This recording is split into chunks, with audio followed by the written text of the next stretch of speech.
Hello and welcome back. Though today is going to be something a little bit different, as regrettably I do have to have a bit of a data correction. This correction is regarding the data pulled from Lost Armor, that being the source that I use for my Ukrainian losses. The error in question was that their list of captured tanks had not been being included in Ukraine's loss data, and the reason for this is actually one of the filters on their site, specifically the affiliation filter. When going through their lost vehicles list, I would use the affiliation filter to remove DPR and LPR losses, as Lost Armor has actually been around for quite a while. It started off recording the losses during the Donbass War, and so recorded losses to Ukraine, the DPR, and LPR.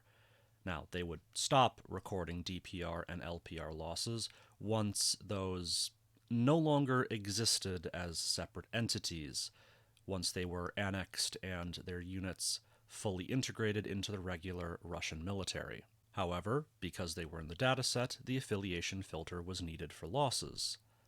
Unfortunately, that same filter on their captured data list removes all vehicles, presumably due to how they label the affiliation on the back end. On the images included on this slide, you can see on the lower image what it looks like when the affiliation filter has been used, in addition to class and the start and end date.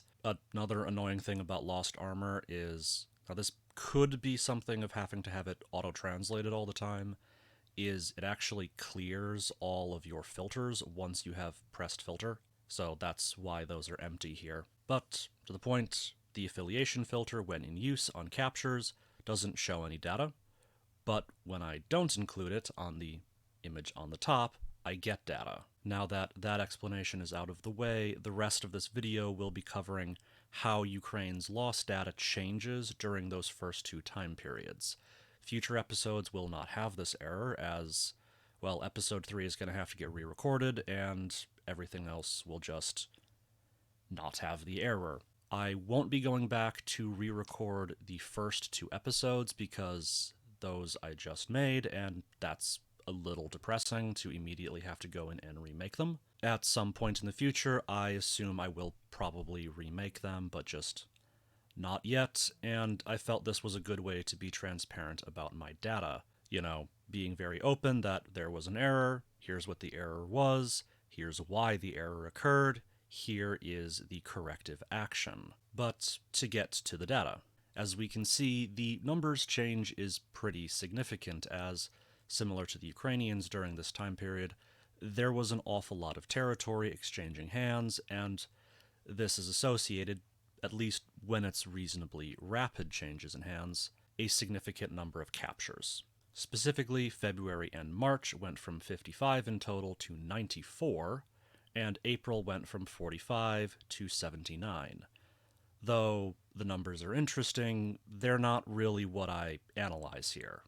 What I'm interested in is the composition, and that actually doesn't change all that much. Again, we're kind of having to ignore February because it's only a couple of days. Basically, the only difference for base hulls is that in March and April, T-64s were a little bit more prevalent. If we go into details into the T-80s, they're all still BVs, so they're all still modernization level 0. So they're decent tanks, but don't really have, say, a post-Soviet Union upgrade. The T-72s, on the other hand, do show a little bit more of a change. Basically, during March, the more modern tanks, the level 1s, these being things like T-72 AMTs, with NAJ and the potential for thermals, are more heavily represented than we had previously thought. Though in April, they are less represented than we had previously thought, as that middle quality level 0 section fills out. Although, admittedly, with a total sample size of less than a dozen, sample size is a little bit of a problem, and to be entirely honest, that's gonna be just a refrain going on throughout this whole series, is an awful lot of the data just doesn't have that large a sample size. There is, however, a new T-72 version, the T-72AG. Now, originally, this was a modernization proposal for the T-72M aimed at the export market. And let's be honest, like most of these proposals Ukraine has made during the 90s and 2000s, it really didn't attract any interest. So this tank is effectively a sales prototype. So there's not a lot of them. Although, I will say there is potential that this has actually been misidentified. The reason that I say that is all of the pictures that we can see the front of the turret of the captured model, it has an IR searchlight.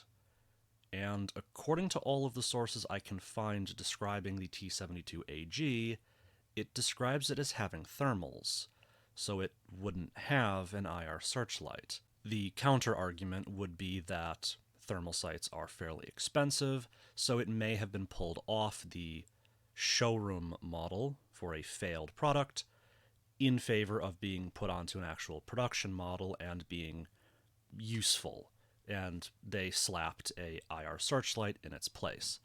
That's possible, but it's mostly an academic point because with there being such an absolutely minuscule number of these, if in fact there are actual multiple of them, it's not really going to show up in the data again. As for Ukraine's mainline tanks, the T-64, overall, the modern tanks in March are a little bit less prevalent, and in April we do actually have examples of them, but not a lot of them. So again, not too much of a change composition-wise. Overall, again, not much of a difference. The overall Ukrainian tank force is slightly less modern, at least as far as our visual loss databases can be indicative of force composition.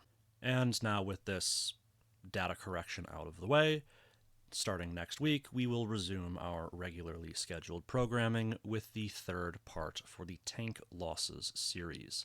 However, I would like to ask you guys, what other category would you like to see next? It won't happen for a little while, and the options are either artillery or the IFVs and APCs. The series would follow the same general patterns, although obviously some of the modes of analysis would change. For example, for the artillery, we'd be looking at the ratio of towed versus self-propelled. You know, that kind of thing. Just put down in the comments what you would like to see, and we'll see about getting that started. At the very least, there won't be any videos in regards to whatever that second series is, probably until I have completed the first year of the tank coverage, so in a couple of months at the soonest.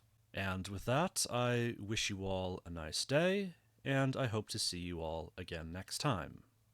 Bye-bye.